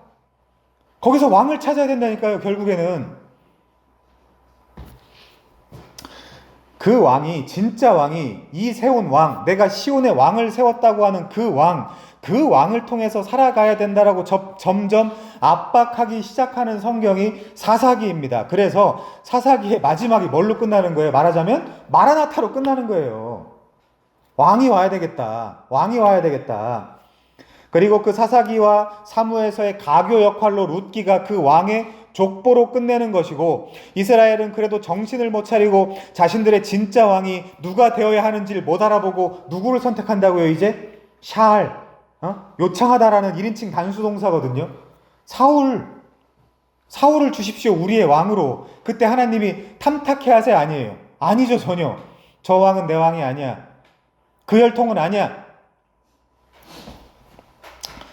내가 부르다, 샤알, 내가 요청하다, 내 마음에 합한 왕 같거든요. 하나님 마음에 합해야 되는데 나라는 하나님의 마음에 합한 거예요.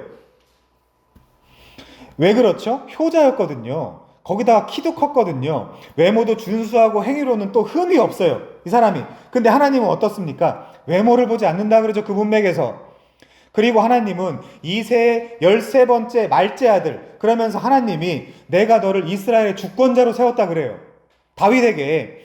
예수의 모형이란 말입니다. 아무도 안 쳐다보는 이 다윗을 왕으로 세웠어요, 하나님이. 예수도 마찬가지예요. 이 시대에 누가 예수를 구원자라고 생각합니까? 여러분들 친구 중에, 밖에 있는 친구 중에 예수님을 구원자라고 생각하는 사람 있어요? 그럼 교회 다니겠죠. 그리고 1세기 당시에도 아무도 예수를 구원자라고 생각하지 않았어요. 저게 무슨 구원자냐? 무슨 구원자가 십자가에 못 박혀서 죽냐? 그럼 미련한 구원자가 어딨냐? 그렇지만 우리 생각은 다르잖아요. 그러니까 극소수로 살아가고 있는 거 아닙니까, 우리가? 극소수로. 지금 우리의 생각은 말째인 다윗, 그리고 그 다윗의 혈통에서 오신 예수 그리스도가 누구라는 거예요? 우리의 왕이다. 그러므로 여러분, 매일매일이 크리스마스예요. 12월 25일이 무슨 크리스마스입니까? 우상 숭배하는 날이죠. 우상 숭배하는 날이에요, 그날은. 그 애들 하기 싫은 거 앞에 불러가지고, 그 뭐라 그러죠, 그거? 재롱잔치나 시키고. 오늘이 크리스마스예요. 킹덤 커밍. 이 복음을 알아들으면 그게 킹덤 커밍이고 오늘이 크리스마스예요. 성탄절이란 말입니다. 왕이 나셨다. 왕권이 나를 지배한다. 그가 나를 통치하신다. 구약의 개념, 구약의 천국이란 말은 없어요. 말쿠트 엘로힘이 나를 통치하신다. 그 신약으로 그대로 넘어간 바실레이아 투 때우 아닙니까? 하나님의 통치. 너희는 그래서 그의 통치와 그의 의를 구해라. 나라가 아니에요. 천국을 구하라는 게 아니에요. 그의 통치를 구하라는 거지. 왕권을 구하라는 거 아닙니까? 킹덤 커밍. 자, 애굽으로 돌아가서 이들은 가나안 땅에 가면 어떻게 된다라고 생각했을까요? 애굽 사건으로 돌아가서 가나안 땅에 들어가면 여호수아를 통해서 전부 그 가나안 땅 7족속을 다 쫓아내고 이제부터는 편안하게 잘 먹고 잘 살 수 있겠다라고 생각을 했을 거예요. 누구처럼? 저도 예수 믿을 때 처음에 그런 건가? 이렇게 생각을 했었거든요. 근데 와서 이거 보니까 아니야. 하나도 그런 얘기가 없어요. 다 거짓말이었어요. 다. 포도송이가 막 이만한 게 열릴 줄 알았는데 아니었단 말이에요.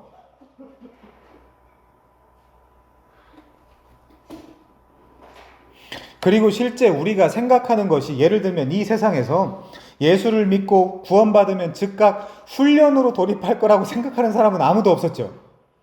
예수 믿고 나서 이런 훈련 받을 줄 알았어요?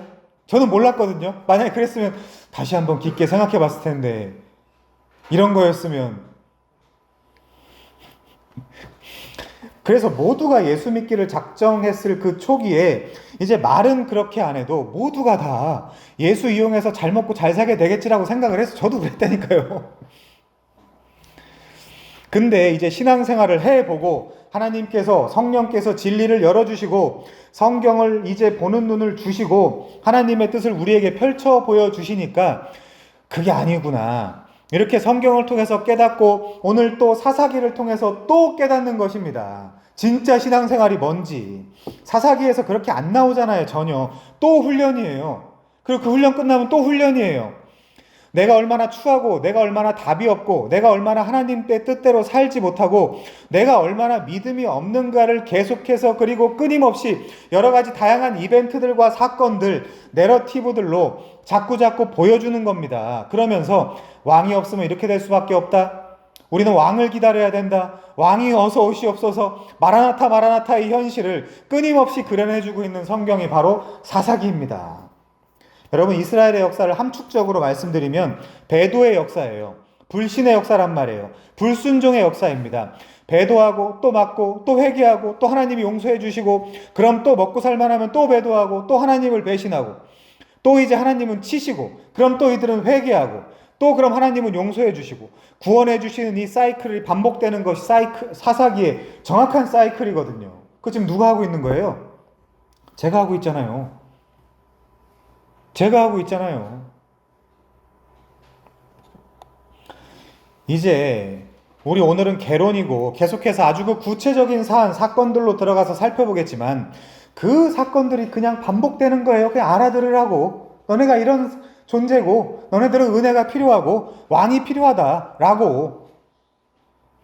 구약이지만은, 구약에 배치되어 있지만은, 구약이기 때문에 우리와는 상관없는 책이다라는 논리는 성경을 기독교인이 보는 관점에서는 상관없는 이야기예요.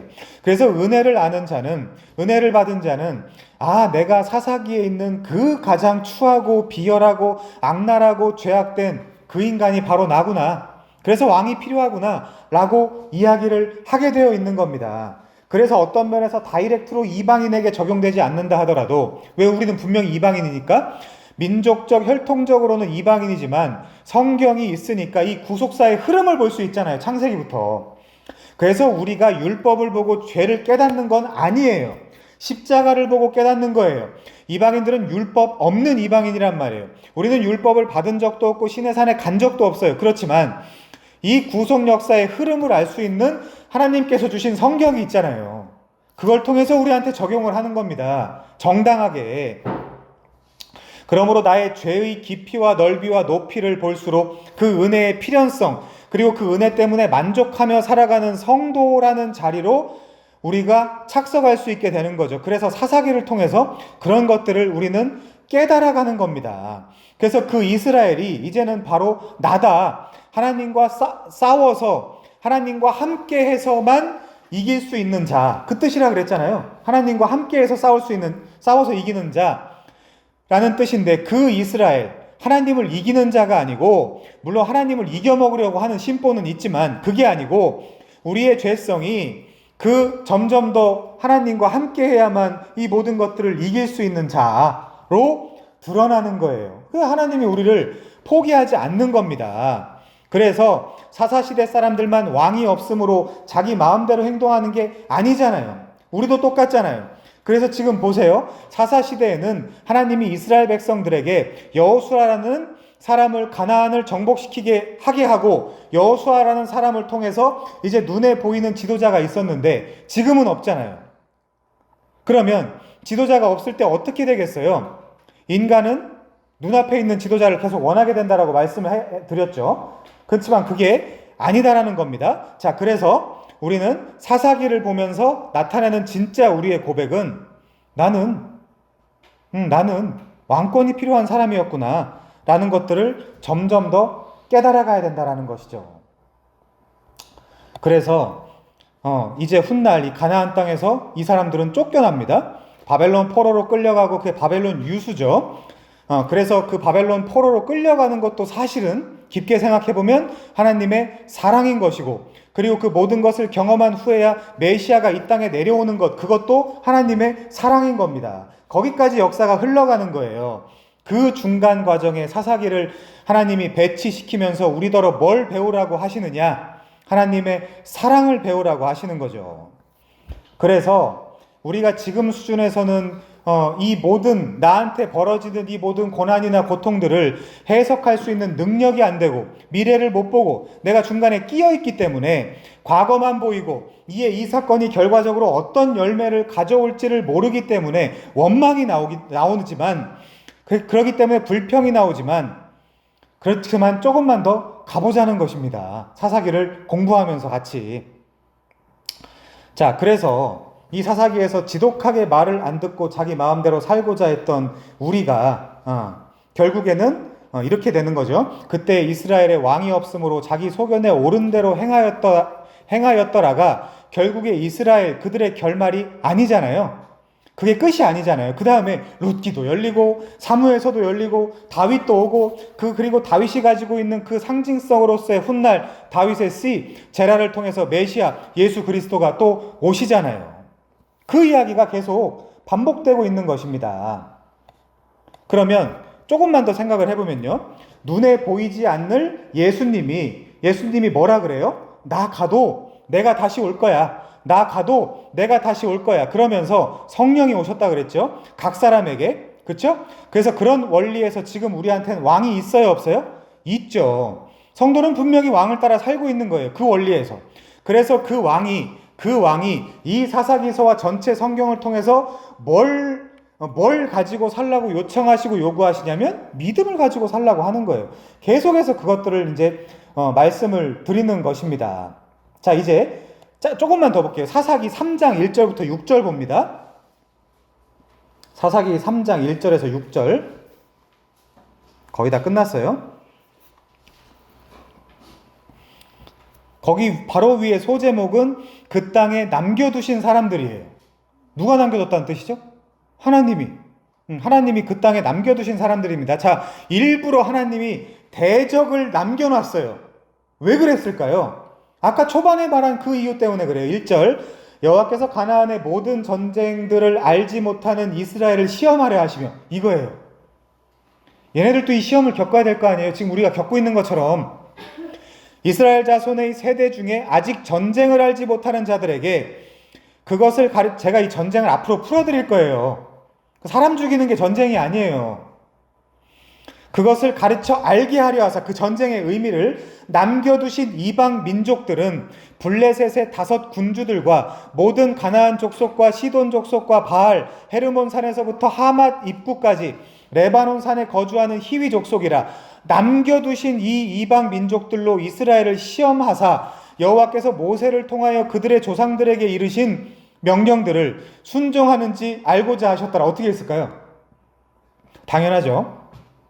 그러므로 이스라엘 자손은 가나안 족속, 헷 족속, 아모리 족속, 브리스 족속, 히위 족속, 여보스 족속 가운데서 거주하면서 뭐 했을까요? 이스라엘 사람들이 뭐 했을까요? 그들의 딸들을 맞아 아내로 삼으며 자기 딸들을 그들의 아들들에게 주고 또 그들의 신들을 섬겼더라. 이거 하나님이 의도하셨다 그랬죠. 신명기 31장에서. 여러분 이제 그렇게 읽으셔야 돼요. 사사기는. 그러면 왜 그렇게 했다 그랬죠? 왜? 하나님이 이스라엘을 시험한다 그러잖아요. 지금 본문에서. 하나님은 여러분 계속 말씀드린 늘 시험하는 분입니다. 왜 시험을 하냐면 우리가 대체 어떤 존재인지를 알아먹으라는 의미의 시험이에요. 그런 논리에서 이 시험을 받는 사람들은 누구냐면 이스라엘의 자손의 세대 중에 아직 전쟁을 알지 못하는 자들이고, 그러니까 아직 전쟁의 의미가 뭔지 모르는 다음 세대 이스라엘이죠. 그것을 가르쳐서 알게 하사 남겨두신 이방 민족들은, 이게 무슨 말이냐면 가나안 서쪽 지역에서 여호수아와 함께 전쟁에서 이겼던 사람들이 아니고 그 다음 세대라는 뜻이에요. 그 다음 세대. 그 다음 세대는 여호수아 때 그런 일들을 아직 안 겪었고 하나님의 뜻이 뭔지 잘 모를 거 아닙니까? 얘들도 교육을 시켜야 될 거 아니에요. 그래서 일부러 하나님이 이스라엘 자손 세대 중에 아직 전쟁을 알지 못하는 자들에게 그것을 가르쳐 알게 하려 하사 일부러 남겨두신 이방 민족들을 있는데, 하나님이 일부러 남겨두셨어요. 이 대적들을. 자, 우리는 자꾸 무슨 생각을 하냐면, 우리의 문제가 뭐냐면 예수를 믿고 하나님의 자녀가 되면 바로 그때부터 평안 시작, 행복 시작 이렇게 생각해요. 사람들이. 근데 하나님은 계속해서, 자, 우리에게도 적용이 됩니다. 하나님은 계속해서 이 가나안의 모든 전쟁을 알지 못하는 이스라엘에게, 우리에게 옆에다 뭘 갖다 둔다는 거예요? 대적들을. 한나의 대적이 누구예요? 분인나죠. 왜 갖다 놨겠어요? 왜 갖다 놨겠어요? 하나님은 계속해서 그런 시험을 하는 거예요. 그러면 그 시험을 어떻게 겪어가는지를 보여주신다는 말이죠. 그러면서 아까 초반에 말씀드린 것처럼 그 목적이 뭐예요? 목적이요. 자, 5절 다시 봅니다. 5절. 이스라엘 자손은 가나안, 헷, 아모리, 브리스, 히위, 여부스 가운데 거주를 해요. 그러니까 세상에 삥 둘려 살고 있는 것이죠. 말하자면 그 한가운데서 얼마나 유혹이 심하겠어요. 거기서 걔네들의 삶의 패턴과 방식을 안 따라서 살 재주와 재간이 있다. 일부러 했다니까요. 일부러. 그 이스라엘의 지리도 제가 언젠가 설명해 드렸죠. 유럽, 아프리카, 아시아 그 한가운데 바로 밑에 애국, 가장 강대국들 사이에 내 일부러 끼워놓고, 잘못하면 얘 끌어다 패고, 잘못하면 얘 끌어다 패고, 얘 끌어다 패고, 얘 끌어다 패고. 그게 이스라엘의 역사고요, 여러분. 지리적 배경이고 그게 우리의 삶이에요. 그게 우리의 삶이에요. 그럼 왜 그렇겠냐고요? 왜? 제발 왕 좀 주십시오, 하나님. 미치겠습니다, 지금. 못 살겠습니다. 그거 알아먹으라고. 여러분도 예수 믿고 사는 이 삶이 얼마나 재미없게 느껴집니까? 이 사람들도 여태껏 광야를 걸었고요. 한번 이 사람들의 삶이 얼마나 재미없었나 한번 생각해 보세요. 광야를 걸었고 만나와 메추라기를 먹었고 전쟁이나 했고 그 삶이었단 말이에요. 그 삶이 싫었단 말이에요. 근데 가나안 땅에 와보니까 온갖 재밌는 게 널려 있어요. 우리도 하나님을 섬기는 건 재미없다라고 느껴지잖아요. 그런데 이 가나안 사람들 속에서 앞으로도 사사기가 계속 끝까지 나오겠지만 이들 가운데 적당히 여호와도 섬기고, 왜? 맞아 죽을까봐 이들의 신들도 섬기며 세상 문화도 맛보고 하는 것이 얼마나 재밌겠냐고요. 6절 봅시다. 6절. 그들의 딸들을 맞아 아내로 삼으며 자기 딸들을 그들의 아들들에게 주고 또 그들의 신들을 섬겼더라. 누가 한 짓이에요? 우리 선배들이 한 짓이라니까, 이스라엘이. 그러면 그걸 쭉 이어받아서 지금 누가 하고 있는 짓입니까? 내가 하고 있잖아요. 내가 하고 있잖아요. 그럼 우리를 누가 말립니까? 사실상 킹덤 커밍이 말린다니까요. 왕권이. 그의 통치가. 내 스스로는 안 돼요. 그래서 안 된다는 겁니다, 자꾸. 근데 자꾸 할 수 있다는 자들이랑은 대화가 안 돼요. 나한테 임한 왕권이 이 삶을 점점 말려가는 거 아닙니까? 그걸 신앙생활이야 그러는 거예요. 그걸 겪는 것을. 그러므로 사사기에서는 순종이 목적이 아니에요. 순종이 목적이. 주석 같은 데 있는 것처럼 왜 이걸 잘못해서 이때 순종했으면 좋았을 텐데, 이건 국어 실력의 문제예요. 아니, 이 사람들은 모세오경은 연구를 안 하나? 문맥적으로 안 보나? 그래서 거기 여러분 3장 5절에 보면 이 한글 성경에 빼먹어서 아쉬운데 3장 5절에 보면 히브리어로는 베라고 와우, 자음 와우를 하나 끼워놨는데 그게 접속사거든요. 근데 한글 개역 한글에는 돼 있어요. 마침내라고 들어가 있어요. 마침내. 그거를 우리 개역 개정에서는 번역을 안 해놨지만 그 접속사가 있는데 그게 마침내, 드디어, 비로소라는 의미를 담고 있는 접속사예요. 그래서 개역 한글에는 그렇게 번역을 해놨습니다. 개역 한글에는 마침내가 있어요. 그러니까 여기 이 문맥에서의 마침내가 뭐예요?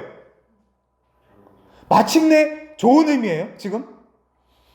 마침내 뭐예요? 이것들이 이런 것들이었다. 하나님이 신명기 31장에서 예언했던 그 예언이 마침내 드러냈다 이거죠.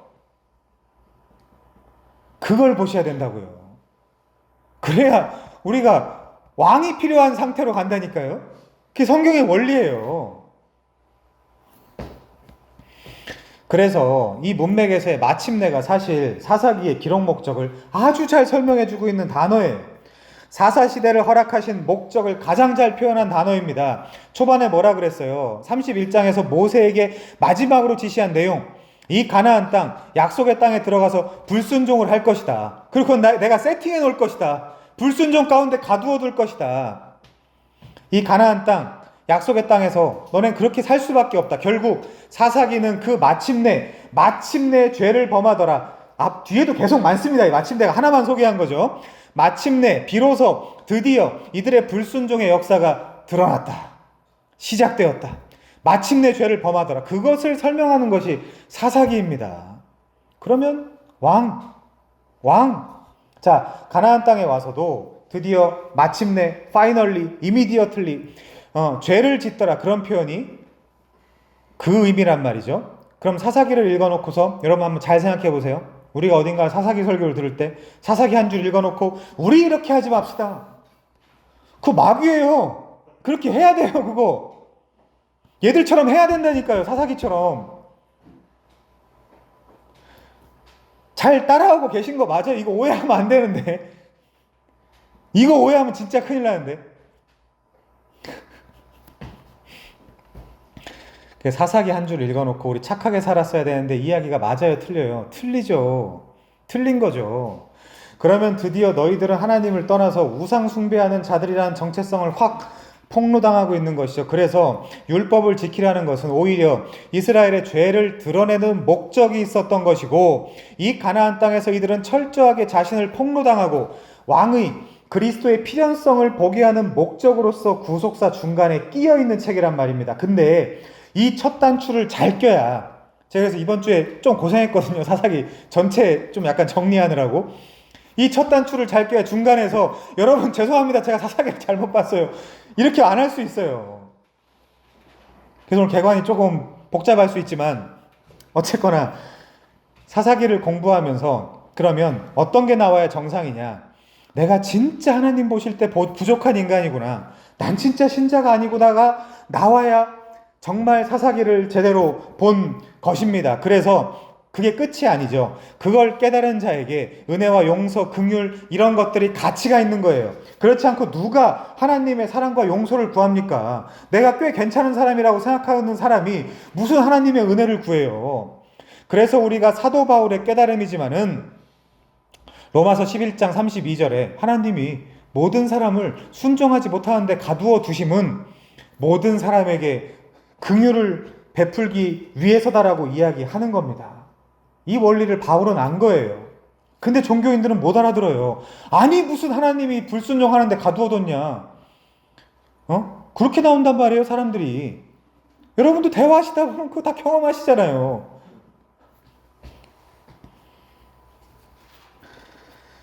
이 이야기 자체가 자기가 갇혀있는 그 프레임 안에서는 어떻게 그런 하나님이 다 있냐라고 이야기하는 겁니다. 하나님은 착한 분이어야 되고 시험을 해서는 안 되는 분이어야 하고 순종만을 좋아해야 하는 분인데 어떻게 하나님이 가나안 땅에 데리고 가가지고 시험부터 하시고 결국 불순종을 드러내시고 그거 뭐예요? 지금 사람들이 잘 쓰는 표현 있죠. 죄를 뭐 했다? 조성하셨다 이런 표현 있죠. 이 이야기가 그 이야기 아닙니까 여러분? 못 알아들으면 할 말 없어요. 못 알아들으면. 예언했잖아요. 태어나기도 전에. 그런 하나님이 어디냐고 소매에 걷어붙이고 덤비는 것입니다. 사람들이. 그러나 분명히 말씀드리지만 하나님의 1차적 관심은 불순종이에요. 사사기에서의. 적어도 사사기에서에서. 그래서 이스라엘 백성들에게 그게 드러나야 아, 내가 왕이 없구나. 진짜 왕이 없구나. 내가 왕이 필요하구나. 예수 그리스도가 필요하구나. 파이다고고스 몽학선생 율법은 예수님만이 나의 구원자, 메시아, 크리스토스, 기름 부음 받은 자, 나의 왕이시구나라고 하는 게 드러날 거 아닙니까? 그 자들이 천국 가는 거예요. 우리가 가나안 땅에 들어가는 것은 처음부터 하나님의 뜻대로 이 역사가 흘러가고 그 안에서 하나님의 선택된 자들을 여기도 집어넣었다가 저기도 집어넣었다가 물에도 걷게 했다가 불에도 걷게 했다가 하면서 하나님의 백성으로 만들어갈 때 그게 욥기의 정금이에요. 그게 욥기의 정금. 만들어갈 때 우리에게 점점 더 절실하게 왕이 있어야 되겠구나라는 것을 깨닫게 합니다. 그래서 사사기는 여러분이 좀 집요하다라고 생각하실 수밖에 없는 내러티브들이 많이 실려 있어요. 진짜 살아계신 하나님의 말씀이에요. 제가 봐도. 그래서 아마 피곤하실 수도 있겠지만 이런 이야기들을 듣는 것이, 물론 신자들은 이런 이야기 속에서 역설적으로 또 소망을 찾습니다. 거기가 끝이 아니니까. 그렇지만 불신자는 내가 그렇게까지 죄인이야? 내가 그렇게까지 무거운 존재야? 나는 사랑받기 위해 태어난 존재가 아니란 말이야? 교회에서는 사랑받기 위해 태어난 존재를 부를 수 있는 사람은 이 모든 과정을 다 뛰어넘은 사람이에요. 자연인으로 태어나서 누가 하나님께 사랑을 받습니까? 아니에요. 우리 그 착각 벗어나야 돼요. 하나님께 사랑받을 수 있는 자는 예수 믿는 자밖에 없어요. 그의 진짜 킹덤 커밍을 받아들이면서 아도나이 큐리오스라고 부르면서 그의 길을 따라가는 자들밖에 없단 말입니다. 아니면 다 가짜예요. 다 가짜. 그래서 하나님은 이들을 사사기 속에서 보호하시고 지키시고 또 룻기를 통해서 그리고 계속해서 다윗 왕을 주시려고 하나님이 부리시는 그 열심을 우리는 찾아야 되는 것이죠. 자, 그럼에도 이들은 사울을 요청을 했습니다. 그렇지만 하나님은 그렇게 생각하지 않으시고 시온에 내가 내 왕을 세웠다 이제 그렇게 말씀하시면서 예수 그리스도를 시온산에 세우시는 것이죠. 그래서 이 이스라엘 백성들은 결국 받은 1차적인 왕, 그게 누구죠? 다윗이죠. 아직 거기서 못 벗어났어요. 유대인들은. 그 왕에서 아직 못 벗어나고 또 다윗을 기다리고 있어요. 그러나 우리는 킹덤 커밍 완료. 그래서 이제부터는 잘 보십시오, 여러분. 하나님이 이 이후부터는 누구랑만 상대하세요? 이스라엘 각 개인이랑 상대하세요? 아니면 잘 생각해보세요. 하나님이 누구랑 상대하세요? 왕정시대 때 왕이랑만 상대하세요. 왕이랑만. 그래서 그 왕 하나가 잘하면 어떻게 돼요? 다 복을 받고 왕 하나가 잘못하면 7만 명 죽여버려요. 아, 진짜 다윗 하나 잘못했다고 하나님 7만 명이나 죽여버려요? 그게 그 왕권의 엄중함을 나타내는 표현입니다. 근데 우리가 다행히 뭐예요? 다윗 같은 쓰레기가 우리 왕이 아닌 게 얼마나 다행이에요. 에? 다윗 같은 쓰레기가 우리 왕이 아닌 게 얼마나 다행이냐고요. 그럼 우리 왕이 누구냔 말이에요. 예수 그리스도잖아요. 예수 그리스도. 그래서 하나님은 다윗 하나랑 상대하는데 그 왕으로 세워진 그 다윗이 지면 이스라엘 전체가 지고 그 다윗이 이기면 이스라엘 전체가 이기는 그 물맷돌 사건이 뭔지 아시겠죠? 그 허다한 잡족 중에 다윗 하나가 나타나서 사탄을 상징하는 골리앗이랑 싸워가지고 그럼 우리가 다윗입니까? 주일학교 때 그렇게 배웠죠? 물맷돌 들고 나와가지고 믿음으로 골리앗이라는 문제를 해결하십시오, 여러분. 아니에요. 우리는 그 다윗 뒤에 숨어 있는 덜덜 떨면서 그 마귀와 사탄에게 덜덜 떨면서 오줌이나 지리고 앉아있고 무서워 떨고 앉아있는 그 잡족들이에요. 이스라엘 잡족들. 앞에 나가서 싸울 수도 없는. 근데 그 13번째 다윗이 나타나서 이 전쟁은 누구에게 속했다? 여호와께 속했다. 나 이거 못 참는다. 내가 하나님의 이름을 더럽히는 저거 내가 이겨야 되겠다. 누구예요? 예수 그리스도입니다, 여러분. 그게 우리의 왕이에요. 왕이 그 정도는 돼야죠. 그래서 저 같은 회의론자, 의심주의자, 염세주의자 모든 걸 다 갖다 붙여도 부족할 저 같은 인간도 아 진짜 우리 예수님만이 진짜 왕이시구나. 이분이 진짜 왕이시구나. 라고 무릎 꿇고 순종한 것입니다. 예수님만 저의 왕이십니다. 예, 예수님만 저의 왕이세요. 그래서 그분을 신약의 심상으로 그대로 넘어가면 이걸 가지고 그 우리의 왕은 어떻게 표현되어 있냐면, 우리 이제 거의 마지막인데 빌립보서 2장 한번 가보겠습니다. 빌립보서 2장. 그 왕에 대한 묘사예요. 빌립보서 2장 5절에서 11절입니다. 너희 안에 이 마음을 품으라. 곧 그리스도 예수의 마음이니 그는 근본 하나님의 본체시나 하나님과 동등됨을 취할 것으로 여기지 아니하시고 오히려 자기를 비워 종의 형체를 가지사 케노시스 사람들과 같이 되셨고 사람의 모양으로 나타나사 자기를 낮추시고 죽기까지 복종하셨으니 왜요? 우리 구원하시려고 곧 십자가에서 죽으심이라. 우리 왕이죠. 아니, 왕이 이 정도는 돼야 될 거 아니에요. 그러므로 그를 지극히 높여 모든 이름 위에 뛰어난 이름을 주사. 뭐예요? 왕이잖아요. 하늘에 있는 자들과 땅에 있는 자들과 땅 아래에 있는 자들로 모든 무릎을 예수의 이름 앞에 꿇게 하시고 모든 입으로 예수 그리스도를 주라 시인하여 하나님 아버지께 영광을 돌리게 하실 그분, 우리의 왕. 이렇게 하나님의 본체심에도 그 자리를 포기하시고 자기를 비우셔서 왕이 자기를 비우셔서 종의 형체를 가지셔서 사람들과 같이 되시고 우리를 구원해 주신 나의 진짜 왕. 여러분, 우리가 누구 따라가야 될까요? 새로 바뀔 대통령? 에이.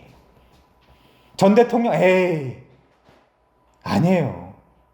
기독교인의 왕은 예수 그리스도밖에 없습니다. 예수 그리스도밖에 없어요. 그래서 그 우리의 왕이, 우리의 목자가 우리를 구원했다라는 겁니다. 바로 이 왕을 요청하는 게 사사기죠.